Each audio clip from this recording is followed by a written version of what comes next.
વિજલપુરના જશુભાઈ અને કંચનબેનના લગ્નની 31મી વર્ષગાંઠ નિમિત્તે આનંદના ગરબાની અખંડ મહાધૂન કરાઈ છે। ત્યારે અમદાવાદના વિજલપુરના નંદનનગર વિભાગમાં 2માં રહેતા જશુભાઈ સચદેવ અને કંચનબેન સચદેવના લગ્નની 31મી વર્ષગાંઠ નિમિત્તે માના હરખના તેડા અને આનંદના ગરબાની અખંડ મહાધૂનનું આયોજન કરવામાં આવ્યું, જેમાં ગુરુજી ગીતાસાગર પણ પધાર્યા હતા।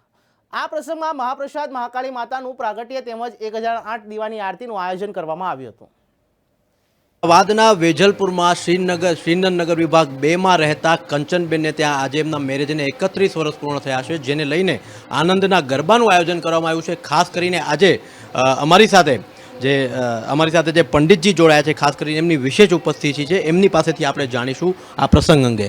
સર, આજે આપણે અહીંયા જે રીતે ગુરુજી તમે જોડાયા છો એમના વિશે જણાવજો। આપનો સચદેવ પરિવારને આંગણે કંચનબેનને ત્યાં એનિવર્સરીના શુભ પ્રસંગે બીજો કોઈ પણ હોટલનો ખર્ચો ન કરતા, કોઈ ધામધૂમ ધુમાડો બીજો ન કરતા, એક સનાતની ધર્મની પરંપરા જાળવવા માટે આજે એમના લગ્નને 31 વર્ષ પૂર્ણ થવા નિમિત્તે અહીંયા કલ્પવૃક્ષ સમાન જે કળિયુગની મા ભગવતીની ઉપાસના કહેવાય એવા બહુચર આનંદ ગરબા 118 છંદના જે વલ્લભ કવિએ રચના કરી છે એ ગરબાની સવારે 7 વાગ્યાથી સાંજના 7 વાગ્યા સુધી 12 કલાકની એક દિવ્ય ધૂનનું આયોજન કરવામાં આવ્યું। એનિવર્સરીના દિવસે કૌટુંબિક કે પારિવારિક લોકોને નહીં પણ બધા ભક્તોને તેડાવીને આવું સુંદર રીતે ભક્તિમય વાતાવરણ બનાવીને આવો સુંદર પ્રસંગ એમણે ઉજવ્યો અને એમાં અમારી પણ ઉપસ્થિતિ રહી, અમને પણ લાભ મળ્યો। અમે પણ આ પરિવારના ખૂબ ખૂબ આભારી છે અને સચદેવ પરિવાર દ્વારા આવા નવા સત્સંગના કાર્ય ભૂતકાળમાં પણ થયા છે અને આવા નવા કાર્યો એમના દ્વારા થતા રહે એવી મા ભગવતી બહુચરના ચરણોમાં અમે પ્રાર્થના કરીએ છીએ। આપ પણ સેવાના કાર્યો કરો છો, તો હાલ આપ કઈ બાજુ? અમારું ડાકોરથી 12 કિલોમીટર પહેલાં બાકે બિહારી ધામ, એક એવું ધામ નિર્માણ થવા જઈ રહ્યું છે કે ત્યાં અત્યારે નાની મોટી 63 ગાયોની સેવા થઈ રહી છે। 24 કલાકનું અન્નક્ષેત્ર ગુરુજીના આશીર્વાદથી ચાલી રહ્યું છે। એટલું જ નહીં, દર વર્ષે 27 ગરીબ કન્યાઓના વિવાહ એક પણ રૂપિયો લીધા વગર, જેને માતા પિતા ન હોય, જેની પરિસ્થિતિ ન હોય, જે સક્ષમ ન હોય એવી દીકરીઓના વિવાહ, દર વર્ષે મશીન વિતરણ, દર વર્ષે પુસ્તકની સહાય, દર વર્ષે વિદ્યાર્થીઓની ફીઓની સહાય, કથાઓના માધ્યમથી લક્ષ ચેનલ, કર્તવ્ય ચેનલના માધ્યમથી જે કથાઓ થાય છે એ કથામાં જે કંઈ પણ દાન એકત્રિત થાય છે એના દ્વારા આવા સેવાના કાર્યો ચાલી રહ્યા છે અને આવા બધા ભક્તોનો ખૂબ પ્રેમ મળી રહ્યો છે। એના થકી અમારું પણ વ્રજ પરિવાર સેવાના કાર્યો કરી રહ્યું છે। રીતે અમારી સાથે હાલ ગીતાસાગર પંડિતજી જોડાયા હતા, તેરી જે અમારી સાથે સંદીપભાઈ જોડાયા છે, એમની પાસેથી જ જાણીશું આજે આ કથાનું, આ ગરબાનું વિશેષ મહત્વ। આનંદનો ગરબો જેમ સાગર મહારાજે કીધું એમ કળિયુગમાં કલ્પવૃક્ષ સમાન છે। ભક્ત દોડા વલ્લભે 118 કડીનો આ ગરબો ગુજરાતીમાં આપ્યો।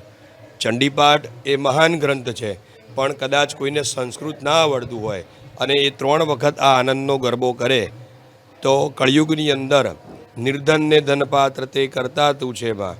અને અત્યારે આમ પણ માણસ લક્ષ્મી પાછળ દોડતો હોય છે, પણ ખરેખર લક્ષ્મી એ ઠાકોરજીની છે, તો પહેલાં ઠાકોરજી પાસે જવું જોઈએ। પણ આનંદનો ગરબો જે કરે તો એની એક કડી છે, હે ગજરત સુખપાલ આલ વિના અજરેમાં બિરદે બહુચર બાળ ન્યાલ કરે નજરેમાં। જે આનંદનો ગરબો કરે ને લાડી મળે, ગાડી મળે, વાડી મળે। અને જેમ અત્યારે અમને બંને મહારાજોને જે સન્માન મળ્યું, ઘણા બધા લોકો આવ્યા હોય, ખૂબ વિશેષ સંપત્તિવાળા હોય, ખૂબ વિશેષ લાયકાત ધરાવતા હોય, પણ આનંદના ગરબાને હિસાબે જેમ કે હૈ ગત સુખપાલ આલ વિના જરેમાં બિરદે બહુચળ બાળ ન્યાલ કરે નજરેમાં, એટલે અમને ન્યાલ કર્યા છે એવો આનંદનો ગરબો કલ્પવૃક્ષમાં જે પણ ભક્તો આ સાંભળે એ ખાસ કરજો।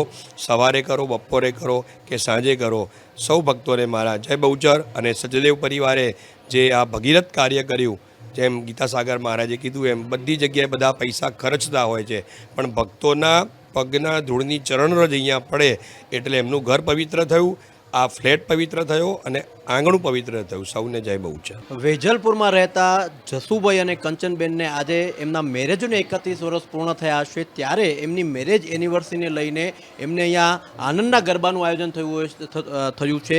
જનરલી લોકોની મેરેજ એનિવર્સરીને અલગ અલગ આયોજન થતા હોય છે, પરંતુ અહીંયા એક અલગ પ્રકારનું આયોજન છે, વિશેષ આયોજન છે, જે ધર્મનું જે આસ્થા કેન્દ્ર છે તે ક્યાંક ને ક્યાંક દેખાઈ રહ્યું છે। તમામ લોકોએ આમની પાસેથી શીખવા જેવું છે, કારણ કે ધર્મ એ આપણા ભારતમાં તેમનું સૌથી ઊંચું સ્થાન છે, ત્યારે આપણે એમની પાસેથી જાણીશું. હાલમાં જ અમારી સાથે જે પંડિત આવ્યા હતા ડાકોરના, જે મહારાજ જોડાયા હતા, ગીતાસાગર મહારાજ જોડાયા હતા અને સંદીપ ઠાકર પણ જોડાયા હતા, એમની પાસેથી જાણીશું કે 31 વર્ષનો આટલો લાંબો સફર તમારો કેવી રીતે નીકળ્યો છે, જણાવજો. બસ બહુ સરસ સુખમય નીકળ્યો છે. બંને એકબીજાને સમજીએ છીએ. એ ગરમ થાય છે તો હું ઠંડી થઈ જાઉં છું, હું ઠંડી થાઉં તો એ ગરમ થાય અમુક વખત, એવું છે. પણ વિપરીત ચાલ્યા કરે છે, કોઈ વાંધો આવતો નથી. તો આનંદના ગરબાનું આયોજન પહેલી વખત તમે કર્યું છે કે અગાઉ પણ કરી ચૂક્યા? આ ત્રીજી વખત મારું આયોજન છે. પહેલાં પણ 2 વખત કરી ચૂક્યા છે, આ ત્રીજી વખત છે અમારું આયોજન. અને ખાસ કરીને મેરેજ એનિવર્સરી તો અલગ અલગ રીતે ઉજવાતી હોય છે, તો તમને આવા પ્રકારનો વિચાર ક્યાંથી આવ્યો કે આનંદના ગરબાનું, માતાજીના ગરબાનું આયોજન કરીએ અને પંડિતોને ખાસ કરીને બોલાવીએ? એમાં સનાતન ધર્મ શું કહે છે કે સંતો મહંતો બોલાવ, આપણે એ તો નથી કરી શકતા, પણ માતાજીના આનંદનો ગરબો કર્યાથી અલગ અલગ મંડળ આખા ગુજરાત ખાતેથી જે આવ્યા છે, એટલે બધા ભક્તો મળીને મારા વતી એમને પ્રાર્થના કરી, એટલે એનો લાભ મને વધારે મળ્યો. કેક કટિંગ કરવું એ આપણી સનાતન ધર્મમાં વસ્તુ નથી. એના માટે થઈને અમે આનંદનો ગરબો 12 કલાકની ધૂન રાખી છે. કંચનબેન, જે રીતે આનંદના ગરબાનું તમે આયોજન કર્યું છે, આજે તમારી સાથે કેટલા લોકો જોડાયા છે, ખાસ કરીને તમારા પરિવારજનો, અને કેવી રીતે સવારથી લઈને સાંજ સુધીના કેવી રીતે પ્રોગ્રામનું આયોજન કર્યું છે, કોણ કોણ આવ્યું છે? સવારે 6:30થી શરૂ થયું છે. અમારા સગા સંબંધી પણ આવ્યા છે. ખાસ કરીને અમારા દૂર દૂરથી વિરમગામથી પણ મંડળ આવ્યું છે, સુરતથી, દહેગામથી, સુરેન્દ્રનગરથી, ખાસ ભાવનગરથી બધા મંડળ અમારા આવ્યા છે. અને એ મંડળ એમની રીતે આમંત્રિત કરીએ, આમંત્રણ વગર પણ આવી છે કે આ એવું મોટું આયોજન છે. અને સવારથી આ પ્રોગ્રામ સતત ચાલુ રહે છે, અખંડ ચાલુ છે. ખાસ કરીને આજે તમે તમારા હસબન્ડ માટે શું માંગ્યું ભગવાન? બસ પરિવારની ખુશી જ માંગી છે. આપે શું માંગ્યું? બસ અમે બધા એક સાથે સંપમાં રહીએ, સંપ ત્યાં જંપ. અને જ્યાં માતા છે ને ત્યાં જ પરિવાર છે, અને જ્યાં પરિવાર છે ત્યાં જ માતા છે. લક્ષ્મીજી એમને બધે નથી પધારતા. એ કહે છે તમારામાં ઘરમાં સંપ કેટલો છે, ત્યાં હું આવું. એ બસ સંપથી અમે રહીએ, ખુશ રહીએ, આનંદ રહીએ અને બધાને આનંદ આવી રીતે આપતા રહીએ. એટલે માં આનંદનો ગરબો કરીએ છીએ. અને એ આનંદ કરાવવાવાળી 1000 હાથવાળી, 1000 આંખવાળી એ બધું કરાવે છે ને અમે કરીએ છીએ. એનો આભાર છે, એનો ધન્યવાદ છે. પેલું ભજન છે ને, તું એક કદમ બઢા મેં 100 કદમ બઢાઉંગા. ખરેખર આ એક કદમ બઢાયું છે અને 100 કદમ ચાલ્યા છે. અને હું બહુ ભાગ્યશાળી છું કે આવી લક્ષ્મી મારા ઘરમાં આવી છે. અને જ્યારથી આ આવી છે કંચન, ત્યારથી હું નિયાલ થઈ ગયો છું. હું ઝીરો હતો. આજે એકડાની ઉપર જેટલા મીંડા લગાડો એટલા ઓછા છે, એટલો હું આનંદમાં છું. અને એનો ખૂબ ખૂબ આભાર કે મને એને આટલો સહન કર્યો, મને એને સાંભળ્યું.